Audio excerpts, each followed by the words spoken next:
Everything is ready. A small squad of American soldiers has approached the bunkers held by Japanese troops. At a signal with a nod, concentrated gunfire on the bunker openings erupts from all sides, followed by smoke grenades, mortars, machine guns, and snipers, all to allow one soldier to get close enough.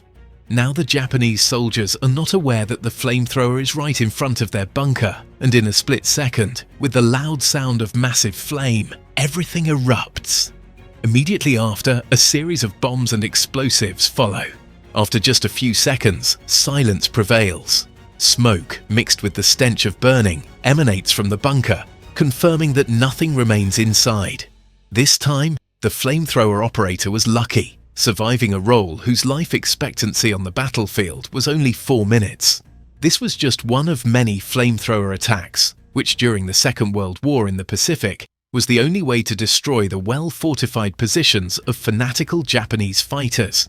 Everything about it and its use you will find out in this video.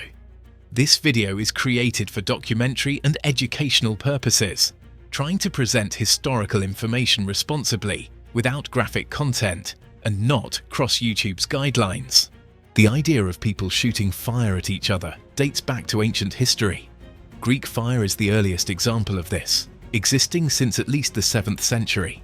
It was a flammable liquid, speculated to have been composed of substances like naphtha and quicklime, which ignited upon contact with water, making it particularly devastating during naval battles. Its exact composition remains a mystery, adding to its legendary status in military history.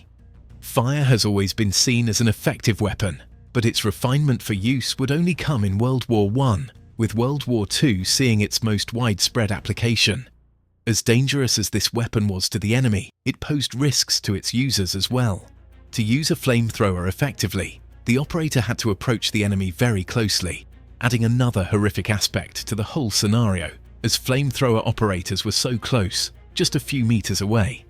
The flamethrower saw its first significant use by German forces during World War I, specifically in 1915. It was first deployed in the Battle of Verdun, marking a new era in the methodology of trench warfare. However, the development path of the flamethrower was marked by numerous errors and tragedies, such as the incident where 20 French soldiers perished from their own flames due to a sudden change in the wind's direction. Being hit by a flamethrower was one of the most horrifying experiences a soldier could endure on the battlefield. For those caught in the fire, the injuries were catastrophic and recovery seemed impossible. Burned skin required meticulous care and could result in permanent scarring or disfigurement. The psychological scars, however, were harder to heal.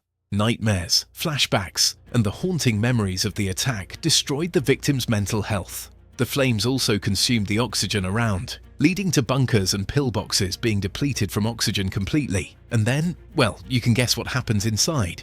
Even soldiers who managed to escape the direct hit of the flames were not safe. The smoke and fumes produced by the flamethrower contained deadly carbon monoxide, which could silently poison those trying to flee. Soldiers might collapse minutes later, overcome by the effects of exposure to toxic fumes. The flamethrower evolved significantly from its first use in World War I to its extensive deployment in World War II.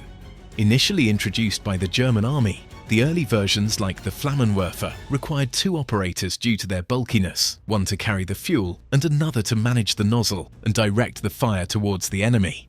Despite its limited range, the psychological effect of facing such a weapon was immense, instilling fear across the battlefields. By World War II, advancements in design had made flamethrowers much more efficient.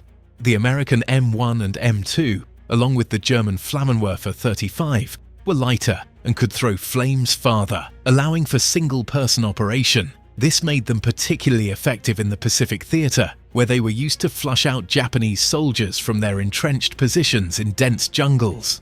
In terms of tactics, flamethrowers were not just about causing destruction, they played a key role in breaking stalemates, often used in close coordination with infantry attacks to clear bunkers, trenches, and other fortified positions.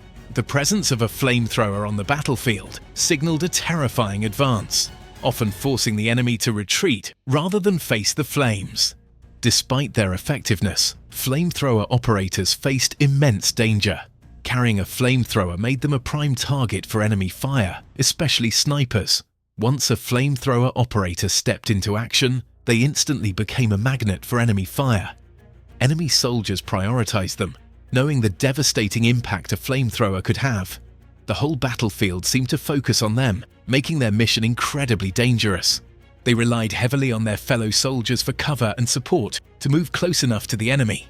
Flamethrower operators had one of the highest mortality rates. For example, on Iwo Jima, flamethrower units had a casualty rate of 92%. Captured flamethrower operators faced grim fates, seen as bringing a cruel death to their enemies. They were often subjected to harsh treatment or execution upon capture. Their role on the battlefield made them targets not just in combat, but also if they fell into enemy hands. Here is one true story from Iwo Jima that explains just that. An operator moving to use his flamethrower on a Japanese cave experienced a malfunction with his weapon.